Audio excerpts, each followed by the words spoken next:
Where are you right now? Should- You can hear me. I think it should be this microphone that's coming through. Is Yeah, that what's coming through? All right. absolutely. Perfect.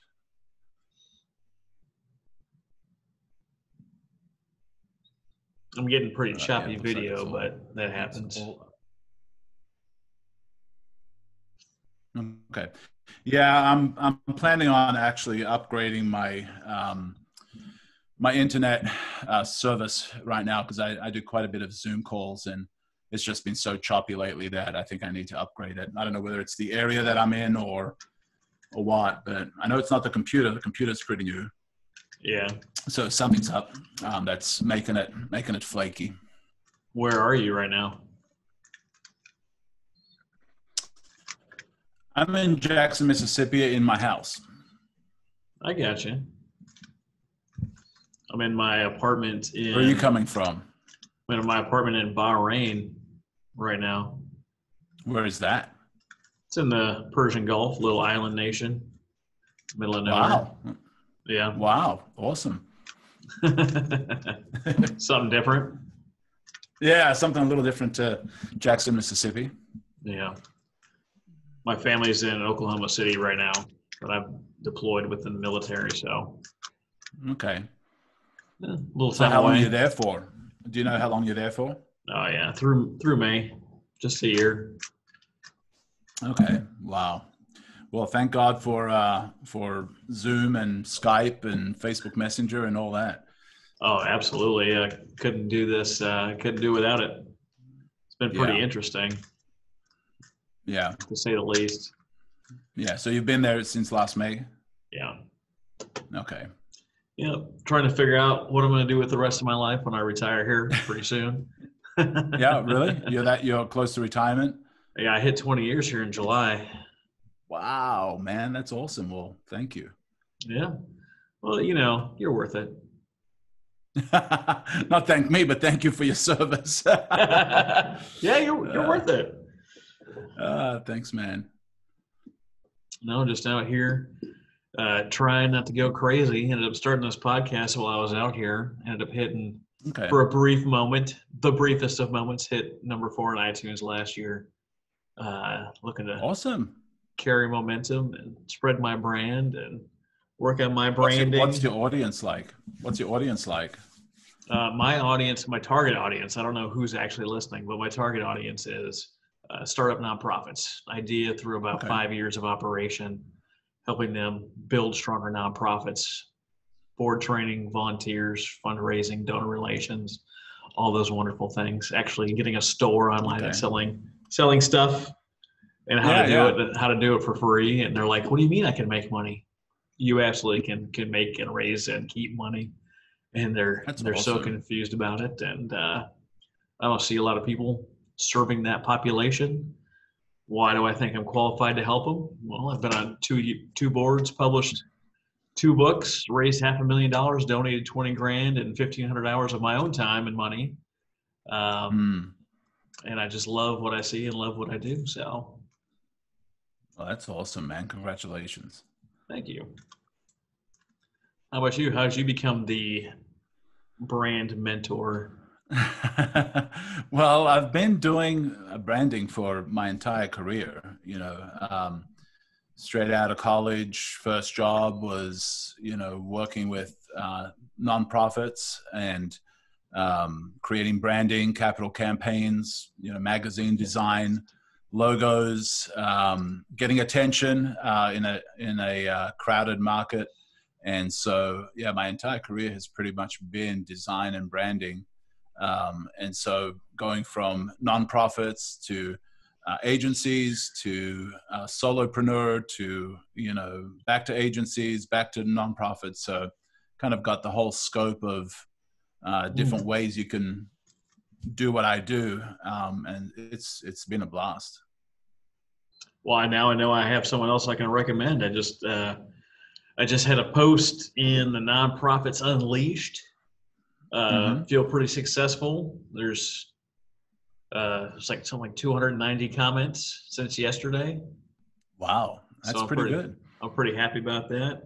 And one of the questions that they had that I couldn't answer was how to do capital campaigns. So now I have someone I can recommend them. Yeah. I've done quite a few, both for churches and large nonprofit organizations. Mostly from the visual strategy side, less with the actual marketing part of it. But yeah, have a blast doing those. Yeah, I don't even really know. I mean, I've been in this space for a few years, but I've never come across capital campaigns. What was a capital campaign? Yeah. It's not language that's used as much anymore, but it's basically raising money. It's how do I raise money for whatever endeavor is part of the mission of what we're doing. So it's some of it's been raising money for new church buildings. Others has been raising money for missionaries, and so really for a very specific purpose. Yeah, usually, yeah, because if it's not for a specific purpose, then it's hard to get people behind it. If it's just, we're just raising money, well, everybody's raising money, but you tell me why you're raising money and why I should care about it, and you're going to be more effective. If you're have a very clear picture of who you're trying to raise money for, or for what purpose, what the results are, what the expected results are, how it's going to make a difference. It's a lot easier to get people behind that than it is send us your money, we need some. And so you gotta be very clear on your vision and for people to follow you.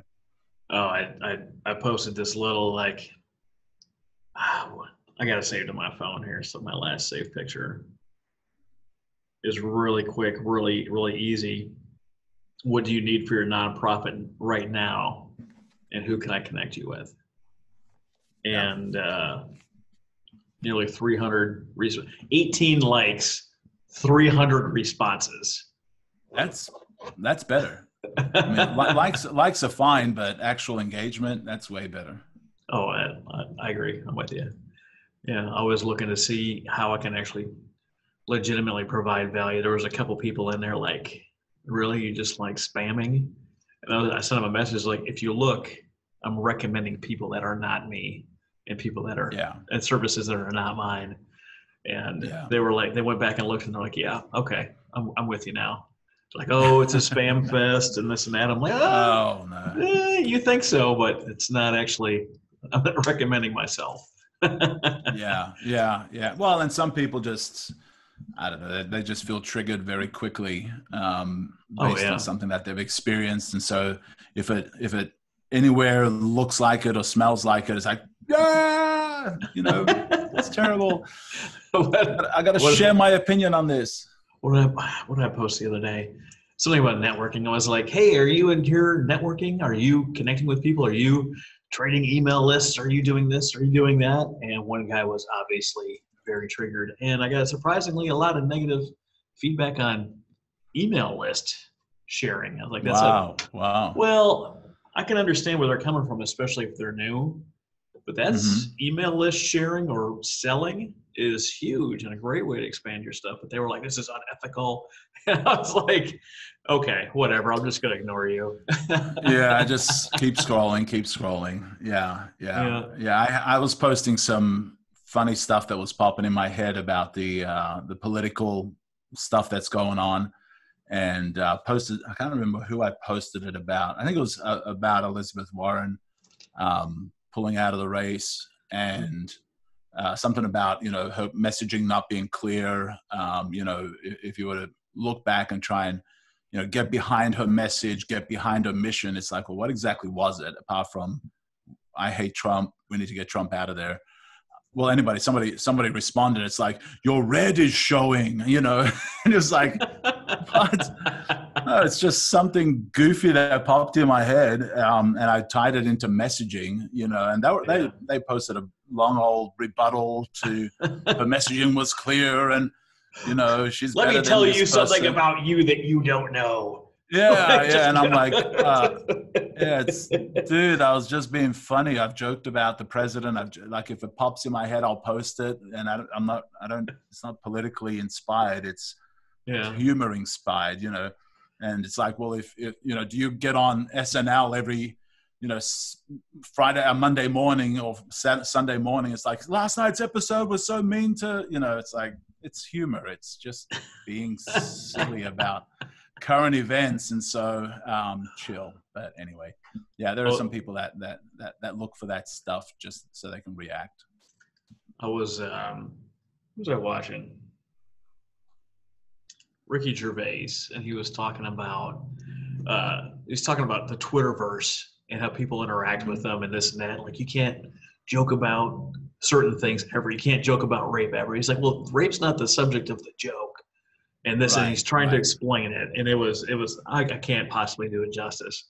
But yeah, just because a word that bothers you, or a group of people that bothers you, or that you're protecting, or a thing, whatever the thing is, and you use that word in whatever you're saying, people just lose their minds. I asked about, what was it? Someone was looking for a veteran-owned nonprofit helping trafficking victims, human trafficking, sex trafficking. But here's why I went wrong, because veteran-owned is not real, right? It's not a thing. Once you get nonprofit, it's not owned, right? The board runs, no one owns it. And I just copied it over, looking for veteran-sponsored, led, desired nonprofit in this space, and I got banned from this group over this post because I put it in there, and someone hops on and gives me a diatribe of, like, this is not owned, this, that, and the other, and blah blah blah blah blah. And I was like, well, so a veteran-led organization and this and that. I just want you to understand. I was like, I very well know that it's not veteran owned. Like, you completely missed the train on this. Like, I was just, I'll respond this way and this and that and blah blah blah. It's like, I said, you just got to understand. But your response was very rude, completely a waste of both of our times, and got no one anywhere. Turns out she led the group and she kicked me out. But oh wow, yeah, she had power. She had power, yeah. Initially, I was like, really? And I was like, you know what? Better to get out of there sooner than later if I'm just going to go in there and waste my time. Right. And the owner needs to give me a diatribe on the word owned. Yeah. Like, and they totally, yeah, right. Well, they totally missed the point of what you're actually trying to do. I was just being funny, and I was talking about messaging. And in their mind, it was an attack on their favorite candidate, and I think they were just upset that she bowed out. It's more than anything. She didn't gain any support, and so, like, my family's in Oklahoma, and she grew up in Oklahoma and claimed some tribal history, and it was on her application to Harvard, and she was I don't know if she was a diversity hire directly, but that was part of her application. Mm-hmm. So she's been using that. And in Oklahoma, I mean, there's card-carrying tribe members for a reason. You get government benefits, and it's a thing to be part of the tribe. And she just completely spit all over that, And I don't think she understands just how many people it really violated and pissed off. So when she went for her presidential run, people are like, you're just a phony, and you'll use whatever you can to try to gain some kind of advantage. And we're not dumb. We all remember. And then you have people that are supporting her just because she's a woman. Right. Just because I'm a man, or just because she's a woman, there's no reason to support me or her or anyone. Right. It doesn't mean anything. I'm just going to support him because he's black.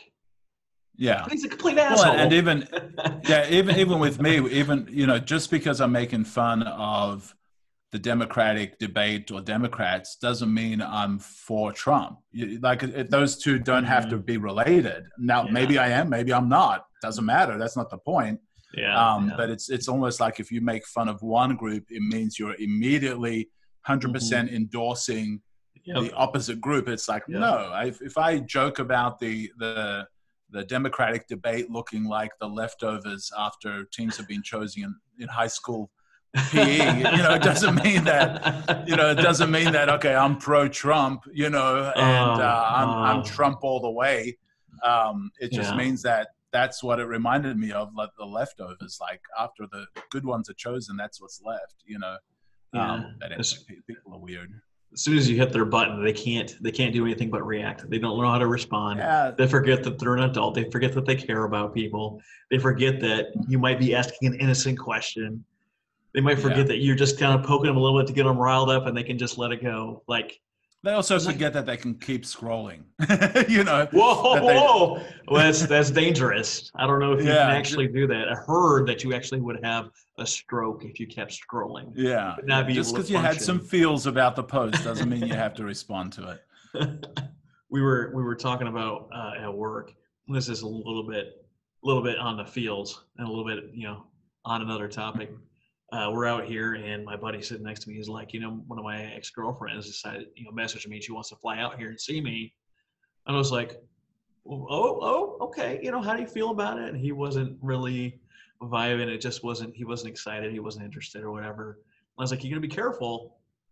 Come out here. She might be expecting you to put out. And there's always, 3 things that's always a guarantee. You're always in danger of children, STDs, and feelings. And feelings might be the worst thing to catch.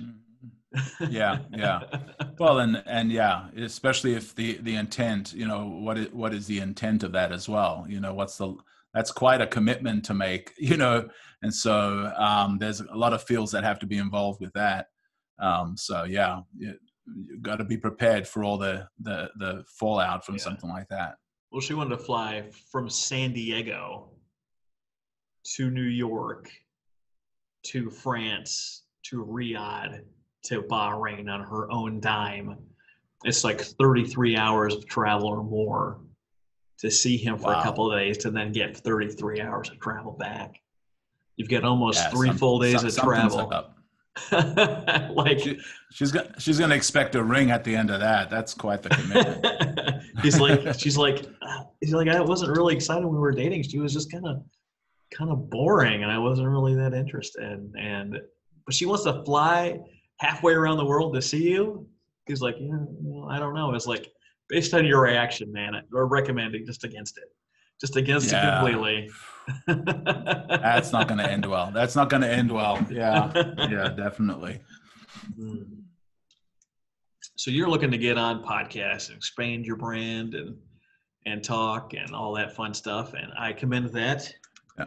And there's definitely I enjoy it. We can talk about branding and capital campaigns, actually designing and all those things. What I find that new nonprofits don't know how to do is they don't know how to have consistent branding across platforms, messaging across platforms, the same profile pic, some of the super basics. But they don't even understand what a brand is. And I'm not saying I'm any better. I've got the nonprofit architect. My logo's consistent. My picture's consistent. I talk about designing a blueprint, laying a foundation, building your dream, building your future. But now, on the other side of it, I've applied for my LLC because people were like, I want to give you money. It's like, ooh, I want to be able to receive money legally. So I applied. I applied for an LLC. It turns out architect is a protected word in business. Wow. That makes sense, right? Yeah. Initially, when I got the email, I was like, yeah, whatever. I'm not building. But it's like, some jackass can say he's an architect and get hired. And they give him, $40 million to build a building, and then he's just like, I'm a nobody, or the building collapses. Yeah. People die and all that stuff. So I'm like, shit.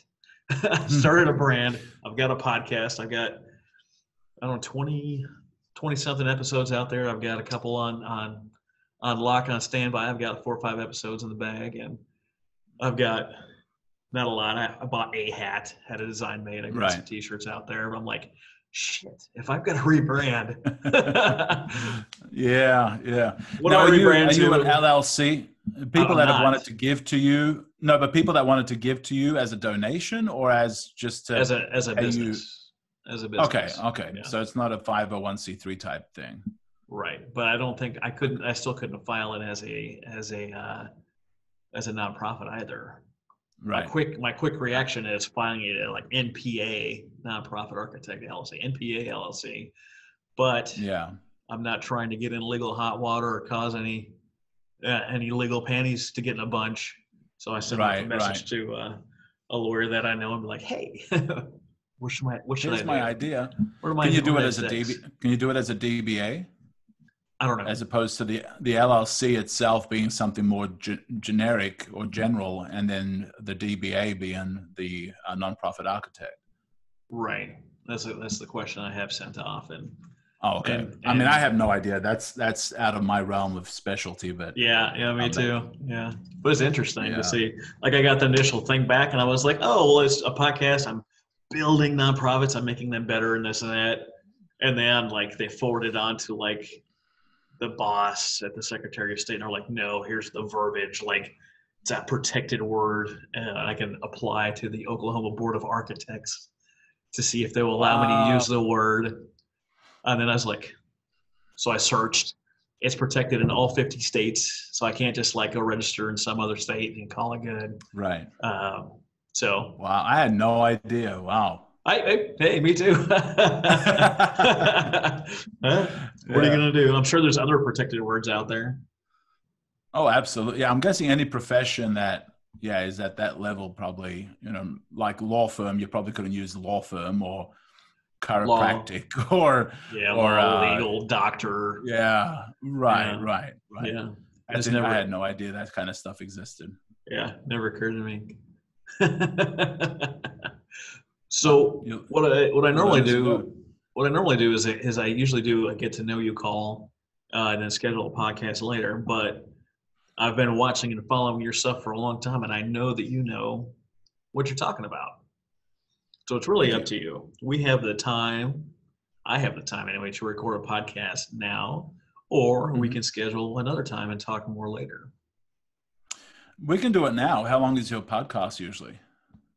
So it's free form. I would hate to have someone I don't want on the air and try to squeeze out 30 minutes when they only got 10 minutes of content. And then if you've got, if you've got 90 minutes worth of value and we're vibing and kicking and having a great time, I don't want to cut you off 30 minutes. Yeah. So average, let me just quickly check. Let me just quickly make sure nothing else backs up to this. Yeah, I'm good. I'm good for however long we can't go on for 4 hours, but definitely good for. Well, I can't either. Hour or so. It's 9 p.m. here, and I got to get up at 4 a.m. So I'm not. Oh yeah. Yeah, I know y'all just had daylight savings. Yeah, we just had the changeover, and it's still playing a little bit of catch up, and then of course, it's spring break for kids here, and so been up later than planned, and then getting up early still, and we went to I've got a 14-year-old daughter, and we went to IKEA on Sunday, just spur of the moment, and we got her a little dresser. She's had her baby dressers, her kitty dressers, and she wanted a more grown-up one, and so we got her one from IKEA, and she decided to put it together last night and was up like most of the night. And so early in the morning I hear tap tap tap tap tap tap tap. She was nailing stuff, and she she's amazing because she put the whole thing together by herself, like followed the instructions point by point, piece by piece, put the whole thing together herself.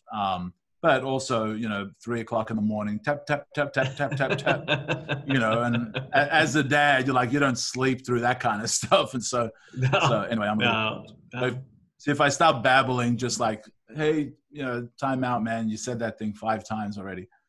What I usually do is I try to keep my hands down. And then when you're talking and I want to make a point, my hand will come in a frame. So when you finish up whatever sentence you're on, you'll know that I'm trying to jump in. And that way helps us keep us from stepping on each other. I had one guest. She was just so excited to keep talking, and every time I went to like make a point, she like cut me off 3 words in, like we're just talking. Yeah, I'll watch for the hand. Yeah, stuff like that.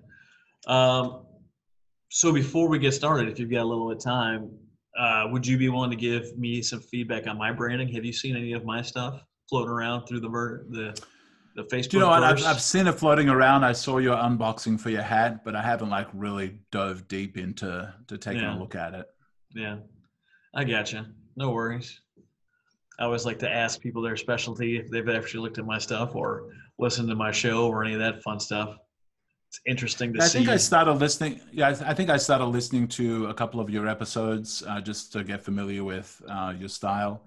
Mhm. But as far as your brand, I haven't really paid super close attention to it. I don't blame you. I'm sure you're inundated with looking through people's brands and coming up with strategies all the time. So, Well, that's the thing because of what I do. Everything I look at I critique. I go to a restaurant, I look at a menu, and it's hard not to look at the fonts and look at kerning and tracking and spelling and so I've got to turn it off and kind of like we were talking about the people that can't stop scrolling. I've got to stop and if somebody has stuff that I like or don't like or I have thoughts about it, I've got to be okay with moving on. Especially when people start posting on their page, "Hey, here's my new logo. What do you think of it?" Man, it's so tempting to go in and respond to every single one of those just posts. destroy them. Yeah. Well, and I avoid that because I wasn't part of the process that got him there. Yeah. And so just coming in as an outsider, it's entirely subjective. It's not strategic at all. It's just here's my thoughts on it based on what I see, and I don't know the journey that got it to where it's at. So, I've avoided that for the most part, unless it's like a glaring technical issue, as opposed to a concept sometimes I react to concepts, but for the most part, I just keep scrolling. Oh, I gotcha. Yeah, I have. My wife doesn't want to see military movies with me at all. Oh, that's not how they do that. Like, it's not even close. That's funny. That's not real. Yeah, my kids hate me watching movies because I can usually spot the plots and what's going to happen. I kind of see, I see they're setting that up because guess what's going to happen a little later in the movie. Yeah. And so my daughter hates me because I pause them. It's like, okay, I know what's going to happen. Do you want me to tell you? No, stop it. Unpause it. Go. Let's go. And I learned that lesson the hard way because I'd be like, oh, yeah, he's going to die.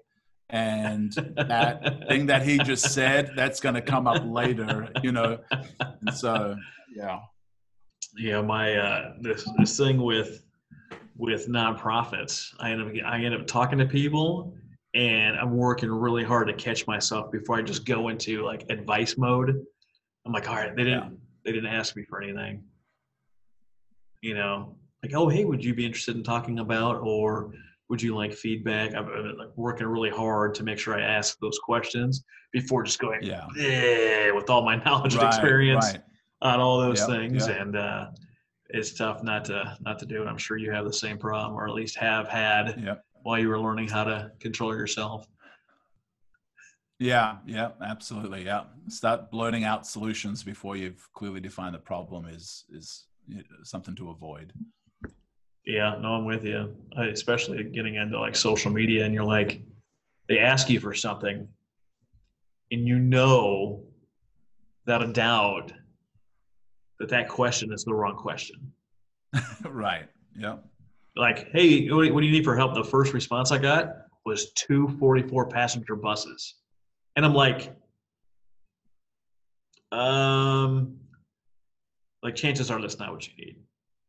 And I was like, have you tried coordinating with a local school district or, a church for vans, 15 passenger vans and stuff? Like, no, I don't have $10,000 to rent buses. And I was like, $10,000. And I need, they just have vans and I need more. I was like, oh, you're trying to move 88 people? Kind of being funny. She's like, no, I have to move 100. I was like, well, then the 2 buses this evening. And someone else jumped in and cut me off. It turns out that she was trying to find a way to move people back and forth for one thing. And, charging the parents a $20 bill will actually cover her travel expenses. But her question wasn't, how do I solve this problem? Her question was, how do I get 2 buses? Right. And I knew immediately, you're not asking the right question. You've somehow got to where you are, but it's not right. I talk to people and they're like, hey, I want to start a nonprofit. I'm like, no, you don't. And they're like, what do you mean? I was, you have a group of people or something that a cause that you want to affect and help, and you currently think the best way to do that is by starting a nonprofit. And they're like, well, I guess. Like, yeah, that's fine. But if you haven't thought through that and other ways you can help and impact, like what if I told you you could start today without raising any money, without sharing your vision, without finding board members? Would you be interested? Well, yeah. Search your community for someone doing what you're doing and sign up to volunteer with them and help them do their mission. What? Yeah. Do the whole world a favor and dip your toe in the water and go roll up your sleeves and give it a good go. And right. Maybe you'll and a find lot of someone. times the problem that they share is very different to the actual result they're trying to get, and so they'll share a problem looking for an answer, but the actual result they're trying to get might be, like you said, a different question they should have asked, to solve what they're trying to solve, because the result they're trying to get is something very different to the problem they've posted and they're trying to get answers to. Yeah. So I saw on your page you've got brand strategy, brand identity, and brand delivery. Is that some framework that you would like to talk through in this episode, or what kind of things would you like to touch? Biggest problems with startups, or you have some nonprofit experience, what are they messing up and doing wrong, and how should they fix it? Yeah, we can talk about those. Those are kind of the process. The brand delivery is ultimately how the brand is expressed through whatever tools that is whatever medium that is. But it all starts from a point of strategy. Having a good, you're all about architecture, is having a good solid foundation when it comes to your brand and when it comes to having a proper strategy. So those are kind of steps. One of the other things I talk about is, having a brand that doesn't fail, and fail is, it's not fractured, it's not amateur, it's not irrelevant, and it's not limited. Those are issues that a lot of brands need to address and make sure that they're doing things the way they need to be done. And so, if the brand is fractured, if it's amateur, if it's irrelevant or limited, it's going to immediately cause roadblocks along the way that they're going to have to, if they've not been careful, they've built a house and those things are broken, and they're going to have to rebuild the house to make it right. So those are other things that I've talked about, in workshops and in podcasts. Really, wherever you want to take it, especially relevant to your audience, is fine. We can just play it by ear, riff, or we can have a very clear path that we take. I just want to make sure that I have places to take this conversation. I don't know brand strategy. I don't know a lot about marketing. I'm not familiar with these things, these areas. It's not my specialty. It's not my thing. My biggest thing is helping people really gain the kind of clarity on where they're trying to go and what they're trying to do. And making sure they're not getting, lost in the sauce, for military terminology and what do I do here and how do I do that and what's this and that and why, and do you have your well-defined why? Do you have your origin story of, you were in this place and then this discovery or this pain and you found your way through the problem and that equaled this? Help you, join us as we do this to help other people make the same epiphany and the same growing story and all that stuff. So things like that. Yeah. Yeah. That's good stuff. Yeah. That's very relevant stuff. Cool. Well, let's, I did want to mention, I don't know if you care or you're interested or not. I take a quote from every show that I do. And it's your quote, put it on a t-shirt with your name, post it as part of the promotional stuff for the episode. Then every t-shirt that's sold, I give you $5. Sell 500 shirts, give you $2,500. I'm sure you have your own branding and your own things for sale, but I learned how to do that to help nonprofits get some kind of cash flow coming in. Whether or not they promote it big time is up to them, but I have it available. It's something interesting to do. Awesome. That's a great idea. Cool. Well, is it Povolni? Yep. Povolni. Yep. Yes. Yes. Nailed it. Yes. Povolni. Yeah. Most people goof it up, man. I get all kinds of versions of Povolni. So yeah, nailed it first try. Well done. Yes. I really care about names. I really care Yeah. about names. Mine's Travis Johnson. It's pretty easy to get. Some people mess it up. I don't know how, but that's okay. But when I see interesting names like Pavolni, I'm like, how is that pronounced? Is it like this? Yeah. Is it like this? I like to get them right. There was a supervisor I had. His last name was Mikolajczyk, and it's Polish. It's Mikolajczak. And I learned that when I was like 18. I was like, "Is your name Mikolajczyk?" And I was like, "How do you spell that?" Right? I don't know why I spent so much time, but I made sure I learned I could spell his name. It mattered to me back then. And then like 3 years ago, so like 15 years later, I meet another Mikolajczyk. They say, "Oh, I'm Tim Mikolajczyk," and I was like, "Hey, not to interrupt your origin story, but do you spell it like this?" And like, I think he spilled his soda or whatever he was drinking. He was like, "How on earth do you possibly know that?" And it was a nice little segue. That's awesome. That's awesome. Yeah. Cool. So I'm going to fire it up, give it a little pitch for my stuff, introduce you as the brand mentor at paulpavolni.com. Or even just Voppa.com. We'll redirect there. Voppa.com. Voppa Creative. Voppa, VOPPA. Yep. Victor Oscar Papa Alpha. That's it. That's the one. And then I'll say, how are you? And then I'll give you a couple of minutes to talk about you and your business and whatever you want to talk about. And then we'll jump into branding and what that means for startups. Sounds good. Cool. Yeah.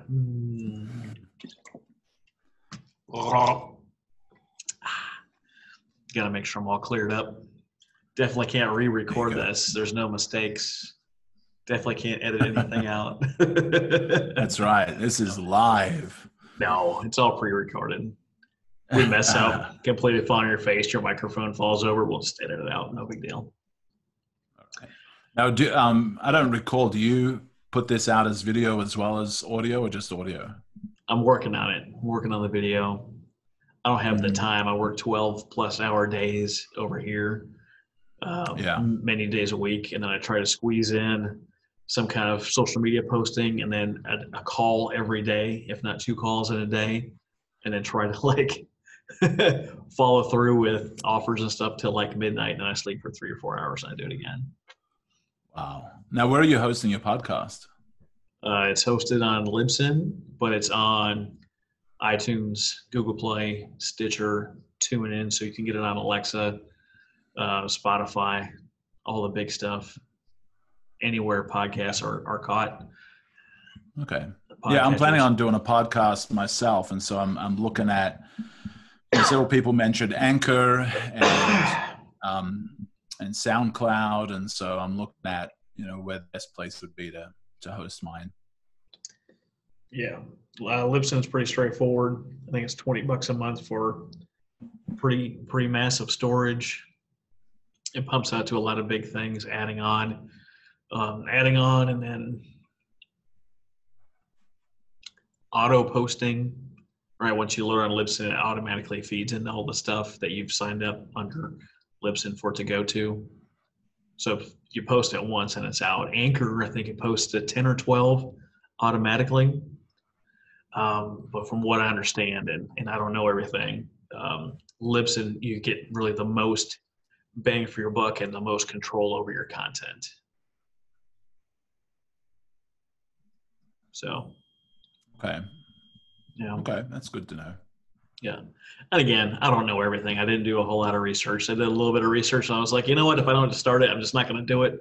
So I'm going this one. Give it a shot. Here we go. Yeah. Yep. All righty. Hey, I'm Travis Johnson, host of the Nonprofit Architect, here today with Paul Pavolni. See, now I just messed it up. Pavolni. You got it right before and then you mess it up live on. Yeah. Coming at you live. Next on stage is Francesca, tops up, bottoms down, you know. All that stuff. Yeah. Completely editing that part out. We'll go again. Yep. Hey, it's Travis Johnson, the Nonprofit Architect, here today with my guest, Paul Pavolni. Pavolni. See, how did I get it right the first time? Pavolni. Have it written Stage down. fright. Stage fright. Pavolni. I was too excited to get it right the first time, and now I done messed it up. Yeah, I know. You jinxed yourself. It's okay. Hey, Travis Johnson, Nonprofit Architect, here today, helping you build stronger nonprofits. Hop over to patreon.com/nonprofitarchitect. Throw me $5 a month and see my exclusive behind the scenes content of my pre-interviews and what I do with all my guests before they actually become guests on the show. I'm here today with Paul Pavolni, the brand mentor. You can check him out at voppa.com, VOPPA.com. Paul, how are you doing today? Doing fantastic, man. How are you doing? You know what? I am doing mighty fine. I'm just glad that we have good internet and we're video streaming and we're talking to each other across the oceans and we can make this thing happen in my spare time if that's such a real thing. How about you tell the audience what you do as a brand mentor? Well, as a brand mentor, I help people with their brands. I help them to get clarity. I help them to get creativity and attract the audience they're trying to reach and become the go-to leader in their industry. And so I help brands, through this getting unstuck with the things that keeps them stuck, and I help them move forward in a very strategic way. That's good, and that is important. I know if you're listening to this, chances are you are in some kind of startup nonprofit space. Means you are from idea through 5 years of operation. You're trying to figure out exactly what you're doing. You're trying to build a board. You're trying to get fundraising going. You're trying to build some kind of program or offering. And through all of that stuff, you're trying to nail down your message and get your message consistent across all your platforms, getting your brand, getting a solid logo, something that fits your style and your creativity and what you're actually trying to promote, and getting it the same across all your platforms, all your branding, all your same pictures, same logo, making sure it fits your website space, making sure all of that makes sense, and then hoping that you haven't put a lot of money into it before you find out that that Twitter handle you're hoping to get has already been taken by somebody else. Paul is definitely one of the gurus when it comes to brand strategy, brand identity, and brand delivery. What say you, Paul? Well, I think, I think for a lot of startups, nonprofits, whatever kind of startups, when you're fresh, when you're new, when you've got a big idea, a lot of times you're super excited. You want to get it out there. Your budget's not there, so you kind of make do. You kind of throw stuff together. You get out there. You're not sure if what you're offering, there's actually a market for it, if there's a need for it. Maybe you're not attracting the kind of audience that you want to get, and so you're kind of hustling and you're working and you're working.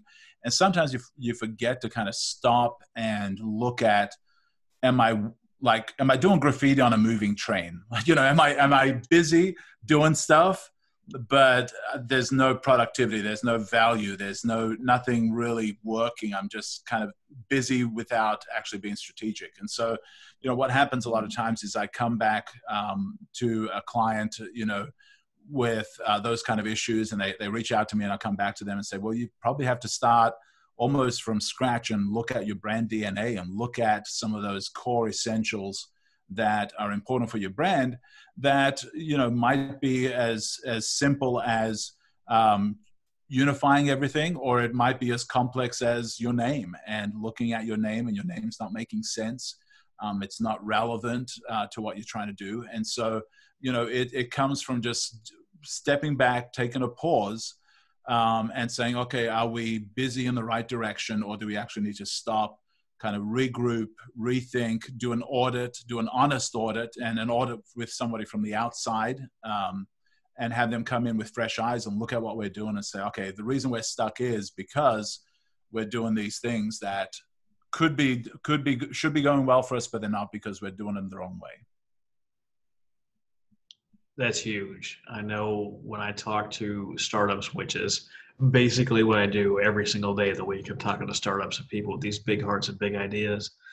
One of the things that I find interesting and sometimes frustrating is you meet someone and they have this idea, and then they tell you the name of what they're doing. And I know there's more than one school of thought on this. I'm of the school of thought, and I've been wrong before, is that I want a name that makes sense for what it is you're trying to do without any questions. So the name, the nonprofit architect, if that's not clear, I have the subtitle of helping you build a stronger nonprofit. Rolls right off the tongue and it makes sense. There's some people out there that have this new brand and this new idea, and every time they talk about it, they have to then go and explain what the heck their name means. And I've been in this space for a while, and if someone has to ask the question and they don't get the immediate response or the immediate comeback, they're off on the next thing, and they're no longer looking at you, and they could care less if you ever come explain it to them. Has that been your experience? Yeah, do you know what? The naming of a business can get very complicated.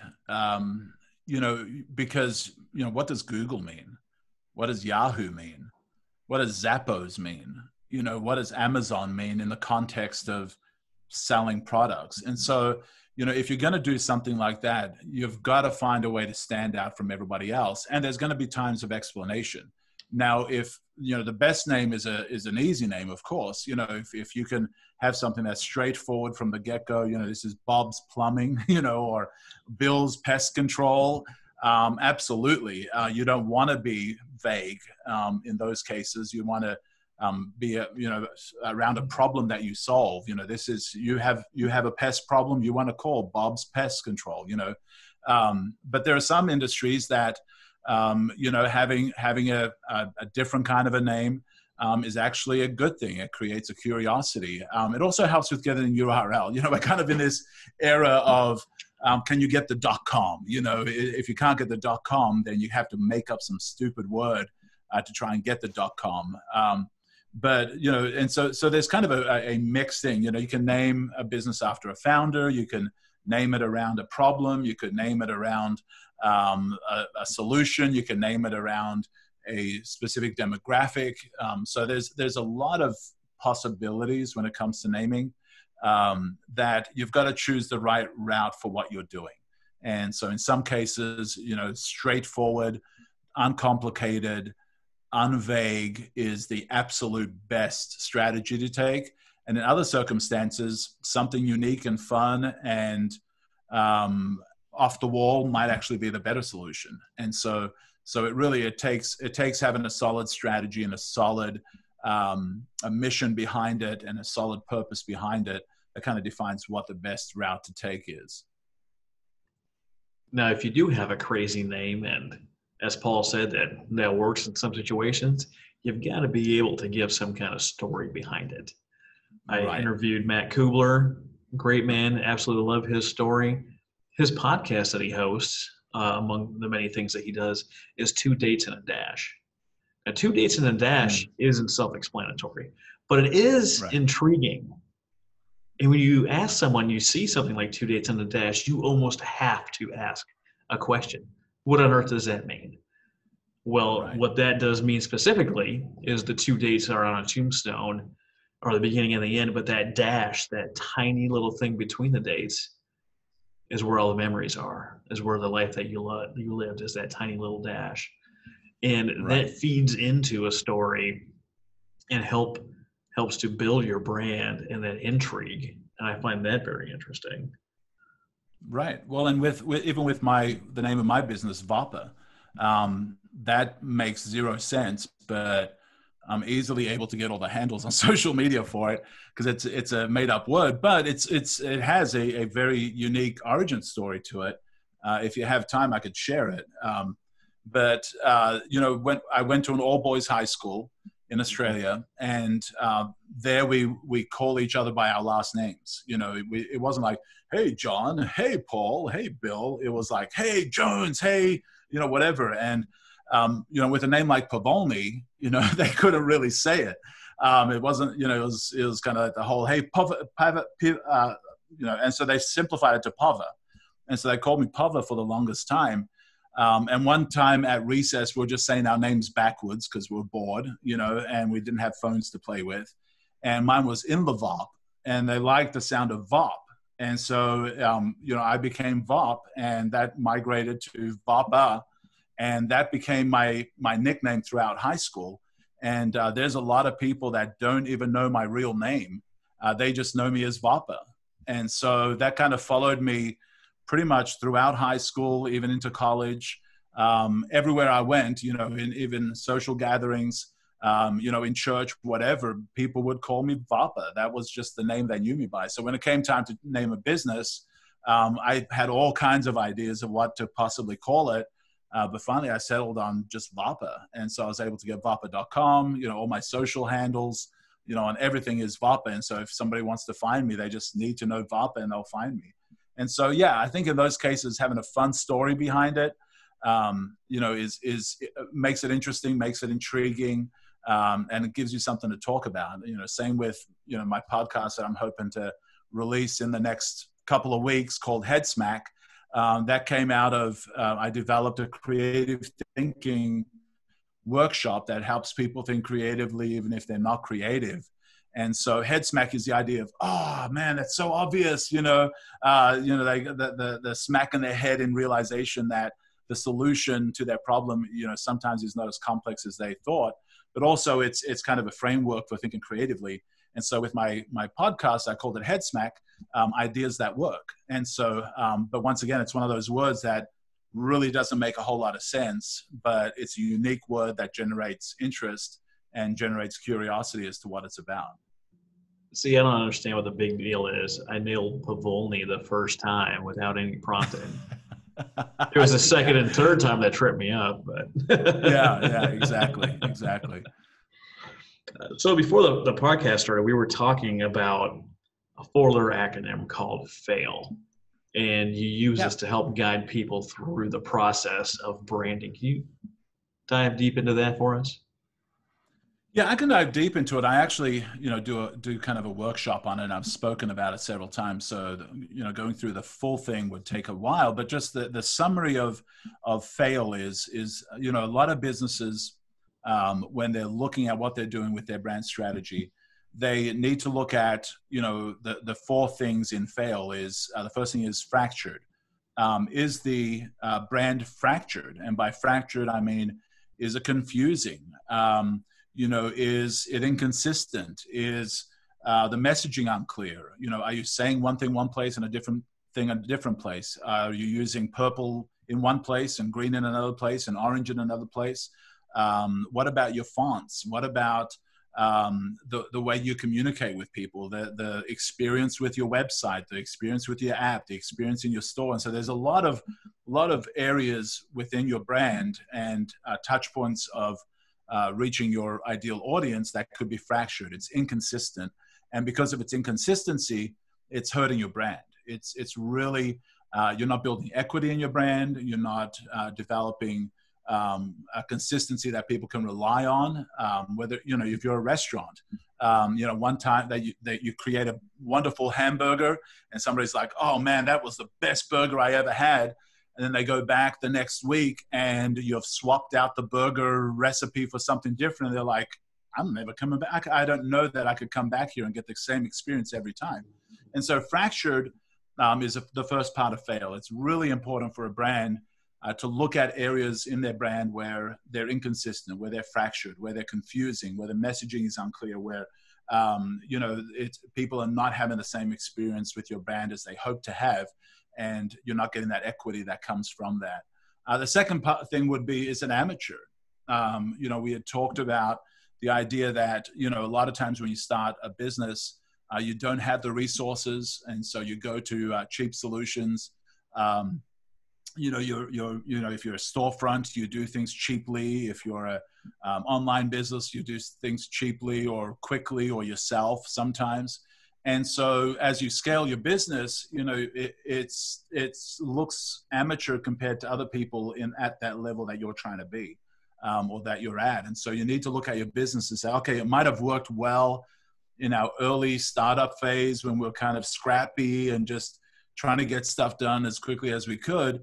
But man, it really looks amateur now. You know, we've really got to work on that and fix it. And this, I mean, it happens with every business. Even if you look at the big players that are out there, you look at Google. I mean, the changes in their logo from when they first came out with their logo, and they used bevels and, you know, and drop shadows and, you know, all these crazy effects, and that was their standard logo. And they realized, man, you know, it kind of looks amateur now because everybody's moved away from those cheap Photoshop one-click bevels. And so, you know, they've evolved. You know, even Apple evolved their logo. Every business you look at, rarely are they the same look and feel as they were when they started up. And so, you know, look at your brand. Is it amateur? Is your the way people answer phones, is it amateur? It's like, hey, you know, if somebody calls them up. And so, you know, what's that like when people call your business? Is it amateur? When you greet them at your front desk, is it amateur? I mean, there's so many different ways that a business, it could be very limited because it's amateur in some area. So it needs to scale up and get a little more together and professional in what it's doing. You know, the other thing is it irrelevant? You know, you could be a place that, you know, I lived in St. Louis for a while, and we had the St. Louis Bread Company. Well, they became Panera Bread, right? And so they had to change up from being just simply St. Louis Bread Company to being Panera Bread. At least that's what I understand of their brand. But sometimes your brand is no longer relevant for just being a storefront. Maybe it's no longer relevant for visually. You know, you use the cool hipster vibe, and, you know, hipster died and you're still doing hipster stuff. And so it's quickly, you know, you start aging quickly. You know, you do the trendy thing, you do the thing that's really cool for that time and that moment. And now you're kind of looking irrelevant. Language, you know, sometimes your language becomes irrelevant. You know, when it comes to talking about your products and services and what you do and who you're trying to reach, you know, you might have been using language in the past and it's no longer working. Well, you see this, and you see like AT&T, if you dial it back a few years, it was American Telephone and Telegraph, right? Right. Telegraph is not going to be a word that resonates with anyone. KFC used to be Kentucky Fried Chicken. It is now just simply KFC. GE used to be General Electric. You have all of these things where at one point it meant to be a certain way, and now it's changed. The Dodge Brothers car company is now just Dodge. Apparently getting rid of words is the way to go. Right. And so you need to look at, okay, were we once relevant in the visuals, in the way we communicated, the way we talked, you know, the language we used. You know, sometimes we can think we're solving a customer's problem in the way we talk about it, and it's not relevant to them. They're not at that place anymore, you know, and so they moved on or they changed or whatever. And so you've got to look at, you know, is the brand still relevant? Is what we're doing, how we're communicating, the things that we're saying, the things that we're doing, is it still relevant to where we are and where our potential audience is? And then the final thing is limited. You know, as you had mentioned, you know, the AT&Ts and the GEs and all of those, you know, and Apple itself. I mean, a perfect example of a limitation that was taken away was, you know, Apple for the longest time was Apple Computers.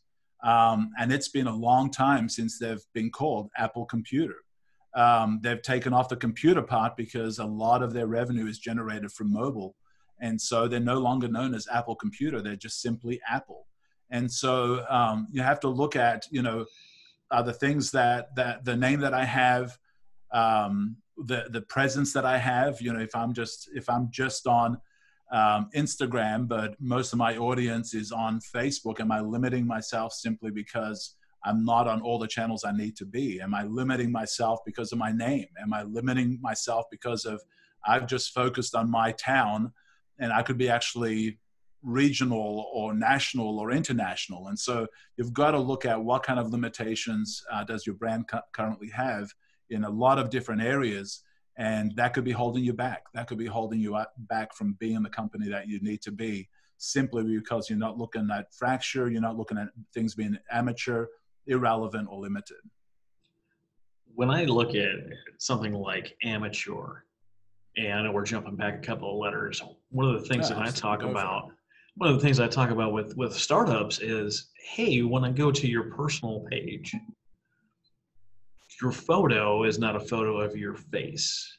Or if it is a photo of your face, it's not very professional looking. And I don't see a link to your nonprofit, either your Facebook group, your Facebook business page, or your actual URL. Why not? And they're like, well, it's my personal stuff and this and that. I was like, let me ask you this. Do you think when you introduce yourself to a donor and they find you on social media, don't you want them to find a link to donate to your page? Well, I guess that sounds like a good idea. I was like, so if you were a donor in this day and age where everything loads instantly once you click on it, you want to add steps and add layers of frustration between them finding you and then donating to your cause? Well, no, I don't want that. That's absolutely what I don't want. It's like, well, then my advice to you is we'll walk through your profile a little bit and find some ways where we could not revolutionize, but tweak things that are on your page to help direct them to where you want to go, give them their most desired outcome. Like if someone comes to my page, I want them to definitely do this. Something as simple as changing that 9 featured photos on Facebook. If you only post 1 photo in there, it takes up all 9 blocks. And when you're scrolling through social media, especially on your phone, that one giant block just jumps out at you. And then when you load that, you can also, on the description, put a link directly to where you want them to go. So if you go to my page and you click on my big photo, I asked, how are you having problems with your nonprofit? Check out my podcast. Looking for a community to grow with, check out my group. So anyone that clicks on my big picture of my logo, immediately on there, it gives them something that I want them to do. Primarily, I'm looking for clicks and downloads, and that's my first option. If they're looking to actually contact me, connect with me, and ask questions of other people that are in their same area, other startup nonprofits that are trying to figure out, how do I bring a board together? How do I train a board? How do I get rid of a board member when we've outgrown them or they're just not producing? How do I find and connect volunteers? How do I have volunteer appreciation? How do I actually raise the money I need to get my mission done? And all that goes back to when someone clicks on your Facebook profile, especially if you're a startup, especially if you're a nonprofit, and you want people to give you money, think to yourself, would you give you money if that's the profile you clicked on? Right. Well, and that's the thing with today's culture is, as soon as they hear your name, if it sparks any interest at all, they're gonna check you out. They're gonna do a background check on you. They're gonna stalk you, and it's as simple as a Google search, and they'll see all your entities, all the places that you're at, especially if you're got a very unique niche and you're up on the first page of the results. But still, they're going to check you out somehow. And if they go to your webpage, they'll probably, if you've done it right, they'll have links to all your social channels. But they'll check you out. And when they check you out, if you look amateur, they'll question how good you are at managing their money, how good you are at doing what you're doing. If you don't present yourself as, okay, we know what we're doing, you can trust us. You can trust that we're gonna do what we say we're gonna do. And so I think it is very important to look at how people react and how people see and how they perceive your business. And if it's amateur, it's going to have an effect. And you might never know it. You might not even realize that you are limiting the amount of potential engagement you could have simply because you haven't looked at your brand honestly and seen that you're amateur. Well, there's some things that, in any business and any nonprofit, and any venture that you start, there's blind spots that you're going to have that you're just not going to know about. I've got a team that helps me with the editing and putting the podcast out there. And I love it when my wife gets involved in some of this stuff. She's not interested in business. She's not interested in nonprofits. She will definitely help people out. That's her nature. But she just supports me, right? She just knows that she wants to support me in the things that I do because we're a team like that. So she's listening to the podcast and she's like, I go to your site and I play it on my phone and the screen shuts off and the screen turns back on. I have to go back and I got to start the whole podcast over. How do I solve that? It's like, oh, well, if you download Spotify as one of the many podcasters I'm on, you can start, stop, fast forward, go back and all this, that. And then when the screen shuts off, it's still playing. She loved it. She's like, that's great. So she's on Spotify for this first time. And she goes and she's like, hey, on these links in here on your little show notes, it says, if you want to support me, click here, but there's no hyperlink. Right? Wow. Because Spotify doesn't allow hyperlinks in their show notes, so I think it's easier bandwidth, easier processing or something for them. But I didn't know that. I'm not a normally on Spotify kind of guy. And she showed me that. I went there, and sure enough, I don't assume she's lying to me, but I want to see it for myself. And I talked to my team, and they're like, "Oh yeah, it doesn't show notes on there." I was like, "All right, team. So why did we post this thing directly on there, knowing that it couldn't post links?" And they, for whatever reason, weren't thinking about it, weren't engaged, or did it quickly, or whatever the reason is. We all make mistakes. I'm sure I make mistakes all the time. And sometimes people tell me, and sometimes people just let me go ahead and make the mistakes and just move on with their lives. Right. But a little bit of feedback, and I was able to find something that wasn't quite right with my stuff. And talk to my team, and we got it figured out. We've got a new plan moving forward, and we've got all our stuff updated, and everything's magical now. But there's a chance that someone came to my stuff, and they're like, Spotify is my gig. Go to Spotify. They listen to my show, like, oh, someone said something awesome. I want to check them out. They go load the show notes, and the link I told them was there is not there. Right. Now all of a sudden, I'm looking amateur, and my stuff is fractured and broken, and you get all the letters that as it to fail, and I probably lost them as a listener or contributor or some kind of support. Right. Because people want things to work, and when it doesn't, sometimes they don't give you a second chance. They just move on. They'll just keep clicking. And having fresh eyes look at something is so important. A lot of the consulting that I do with brands, sometimes what I'm revealing to them and what I'm showing them is not necessarily something that they're not qualified to do. It's just that they're so close to it. And so they miss sometimes the obvious. Now, there are other times that, because of my experience, I can give a different perspective, but sometimes it's those aha moments that they get simply because somebody fresh came and pointed something out and asked the right questions. It gets revealed. And so, being too close to something can make you miss the obvious. I had one client where I had designed a van wrap for them, and I designed it, gave them several different versions. They chose a version that they liked. We went through several revisions of that version. We sent it to the printing company that would print the wrap. Then they wrapped it on the van. And once it got on the van, we looked at it and realized there's a typo in the tagline of the organization. Ouch. Like it was on the van. The customer sent me a photograph and he's like, dude, we misspelt like one of the key words, one of their mission statement, tagline, core words that was so critical to their brand. It was misspelled. We had all looked at it because we were so close to it, and we all missed it. And so that's one of those cases where if it was simply shown to somebody that wasn't intimate with it, they probably would have spotted the mistake. And so, that's where I think sometimes, brands, when we talk about the fracture or being amateur or irrelevant or limited, is you can get so close to something that you miss the obvious flaws and things that can hurt you in the long run, just simply because you're just been too close too long and you miss the obvious. Well, something else you run into is I'm sure there's some kind of official name for it, but I kind of call it the professor-student paradox. You've got the students that go to college and you've got this world-class professor, but the professor has this endless knowledge on whatever topic. And they're up at the top of the mountain. You get the students wanting to come in and learn, but you've got the professional that's got all this stuff and he can't use the right words. He can't reach his arm far enough down the mountain to pull the students up.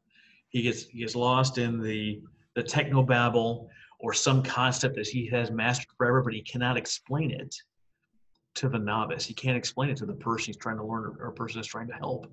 And I see this in nonprofits where you have some kind of technical area. Sometimes it's with doctors that I've seen, mostly medical doctors, and they were trying to connect to their audience, but the words they're using, they're missing the point. You see, if I was an electrician and I'm trying to explain how a circuit works to a group of people, and I can use all the terminology that I'm familiar with as an electrician, and I can use volts, amps, and ohms and work through this realm, I might reach 5 people in a room. But if I explain the same concept and I talk about resistance and water flow through a garden hose and how kinking that changes the resistance, now I can then explain it to everyone in the room with a simple concept. They can learn the terminology later, but if I haven't met them where they are to use the words that impact them and make them move, then I've missed them completely. Right. Well, I think that there's a quote attributed to Albert Einstein. I don't know whether it's truly him, but the quote and the principle is true that if you can't explain a thought or an idea simply, you don't know it well enough. And so I think that's where the idea of irrelevancy comes in. Is, you know, you're talking at a high level, and you're irrelevant to the people you're talking to because you're using corpse speak, you're preaching to the choir, you're using language that's inside a language that your customer doesn't understand, and you think you're impressing them through the words you use, but you're actually confusing them. And you know, somebody once said, "Confused people don't buy." And so, you know, if you're confusing them, you're missing on opportunities to reach them and to actually have that dialogue with them about the thing that you're doing, the problem you're trying to solve, or the offer you're trying to make, because you're confusing them, and they'll just move on. They'll just click on something less confusing. They'll say something like, "You're right," which is the quickest way to get someone to stop talking, and you'll stop trying to make your point because they said that you're right, and they'll move on and they'll forget everything about it. Right. We, Absolutely. we talked a little bit about irrelevancy.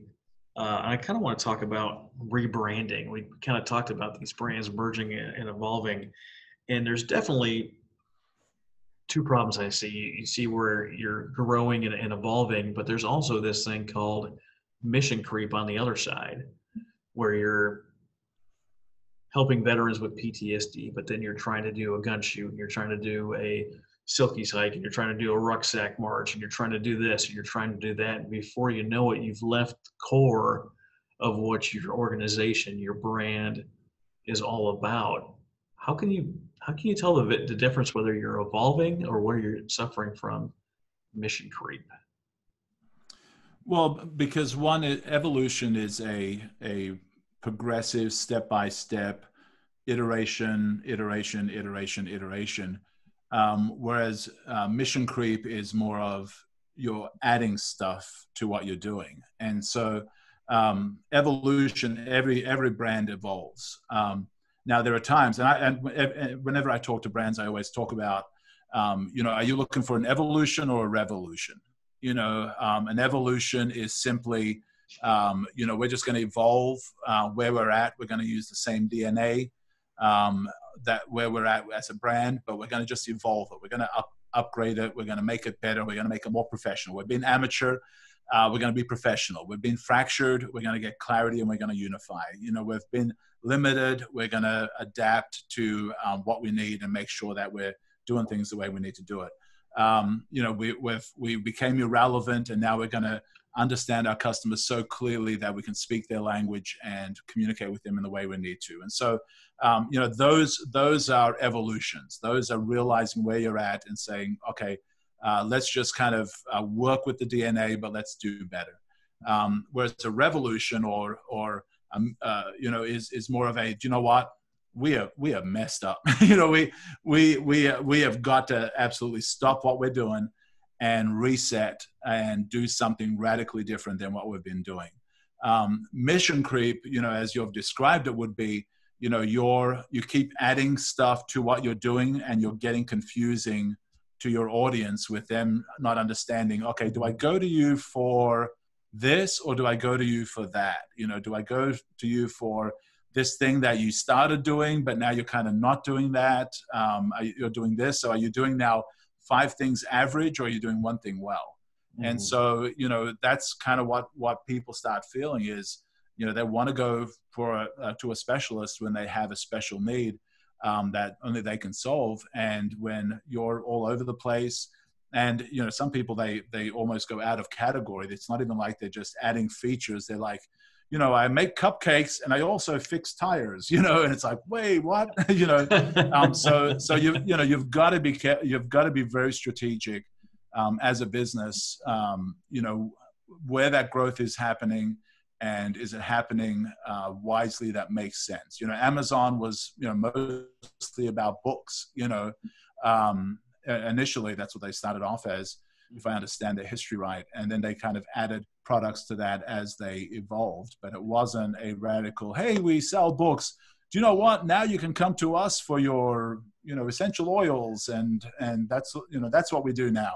Well, you've got to be wise in it. Yeah, they really wanted to change and revolutionize the way that books were delivered. I forget the real story, but Jeff Bezos couldn't find a book, or it was out of print, or there wasn't a way to get him the book that he so desired. So he created a way to get that book. And through refining and honing the process of delivering those books and getting those books delivered, it developed into a product delivery. It made so much sense to use that process to deliver other products and then expand into digital products that have made all the sense in the world. As far as brands go, you have these things like Unilever came out, and they were a soap brand and different stuff, and they weren't really that popular or that exciting as far as I remember. But when they rebranded, or they did doing business as Axe, and they really started marketing to men, it changed and revolutionized the way that they actually did business. And I think their profits were off the scale, but that doesn't just happen. You have to use some kind of strategy, and you've dropped that word strategy a few times. And I think when you're new and fresh in the startup world and the nonprofit world, and you want to get things rolling, I think sometimes you forego the deliberate strategy, this deliberate planning session, and laying out what it is that you want to do.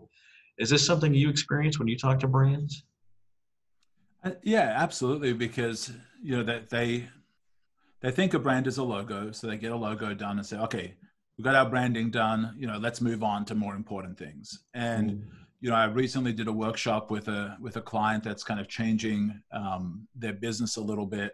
And, they pulled us in and said, we want to make sure that we're starting right. And so we did a, 3-hour workshop and just got really deep into the nitty gritty and gave them the language, gave them the understanding of their brand, just outlined it super clearly. So now everything moving forward launches from that place. And so even understanding with the brand and with the idea of the evolution and revolution and the mission creep and all that, is also looking at the structure of a business. And there's terms that we use called, is it a branded house or a house of brands? Or is it kind of a combination of those? And so a branded house is when, you've got one main brand, and everything that brand produces has that brand on it. Give us an example. What's an example? Apple would, everything coming out of Apple is I this, I that, Mac this, Mac that. It's very consistent in what it does. It doesn't play around with sub brands, which is a house of brands. A house of brands is, like you had mentioned, Unilever has, dozens of brands underneath it, and they all have their unique brand positioning. They have their own visuals. They have their own marketing campaigns. Coca-Cola does this. They have a whole bunch of Coca-Cola products that you don't even realize are actually Coca-Cola products, but they have their own branding, they have their own visuals, they have their own marketing campaigns. So you can't see the video right now. I'm holding up Arwa, which is ARWA. It's water. I'm in the Middle East. On the other side, it's in Arabic. This the 1.5 liters of water is a Coca-Cola company. Has nothing to do with Coca-Cola. Has nothing to do with their bottle packaging, branding, anything. It's blue, green, and white. Has nothing to do with Coca-Cola Red. And here I am in the Middle East drinking this water, this Arwa, that is Coca-Cola company. Right. And that's a perfect example of a house of brands. Is they have a bunch of brands underneath the main corporate identity that have their own standalone pieces. And that's where things like you mentioned the mission creep. If you're gonna offer multiple things, decide from the get-go, are you going to separate those out as their own entities and brand those separately? Because if you don't, you'll start creating confusion. We don't want confusion. Confused people don't buy. I heard that from someone very smart very recently. I don't know if you know him. His name is Paul Pavolni. I don't know. That's not original with me, but I have no idea who said it first. One of the things about being a creative is, you're a sponge, and I'm constantly absorbing stuff, and things pop in my head, I blurt it out. Sometimes it's original, sometimes it's influenced by, and sometimes it's a straight up rip off. But honestly, I don't remember where stuff comes from. I don't document it all. But if you like it, it's probably not from me, but it might be. Yeah, I have no idea. So where can our audience find you today? What is the best number one place to get a hold of you? Well, depending on what they want to do, if they want to see the latest content, the latest ideas, the latest stuff that's going on, Facebook would be the place for that. It's what I keep most updated. It's where I spend most of my time and energy. But anywhere, you just look for Voppa, VOPPA. You can go to my website, voppa.com, to contact me. You can connect on Twitter, on Instagram, on TikTok. I'm not very active on that, but it's Voppa once again on that. Snapchat, I'm all over the place as Voppa, but primarily my website would be the launch pad for pretty much everything I do. Well, hey, Paul, thanks so much for being on the show today, for giving us a little clarity and a little framework to do a self-evaluation, an honest self-evaluation to see if we're on the right trail or if we're just all over the place and suffering from mission creep or irrelevancy. Thank you so much, Paul. You're very welcome. Thanks for having me on. And that's the show.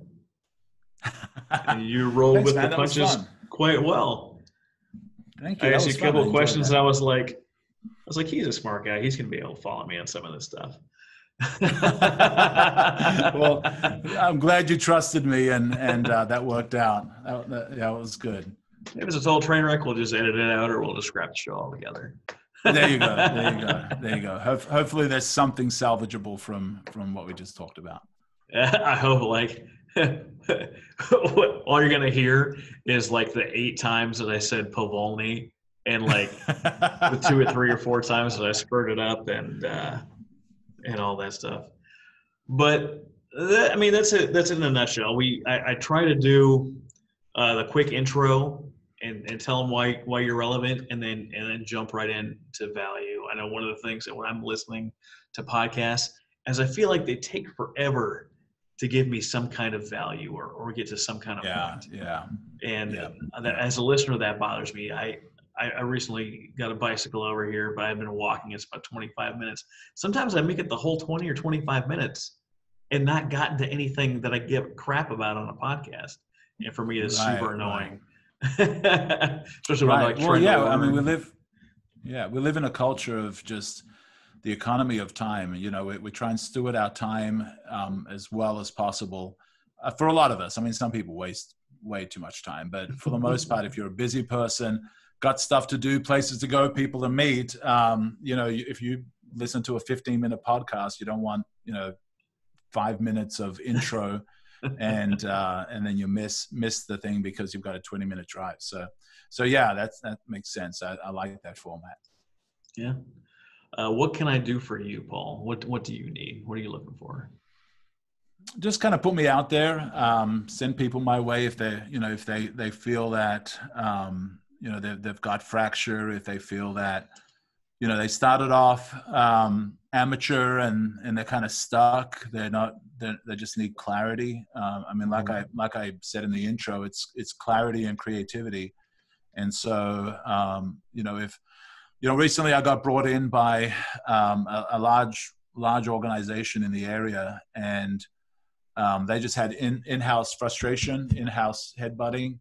The leadership thought it was the workers' problem. The workers thought it was a leadership problem, and they weren't getting the results that they needed. And so they just needed an outside consultant to come in and look at it objectively, and look at it with fresh eyes, and just talk to them straight, and not flattery, not worrying about, am I going to lose my job? It was like, they just needed somebody to come in and just tell it straight. And so I came in guns a-blazing, and,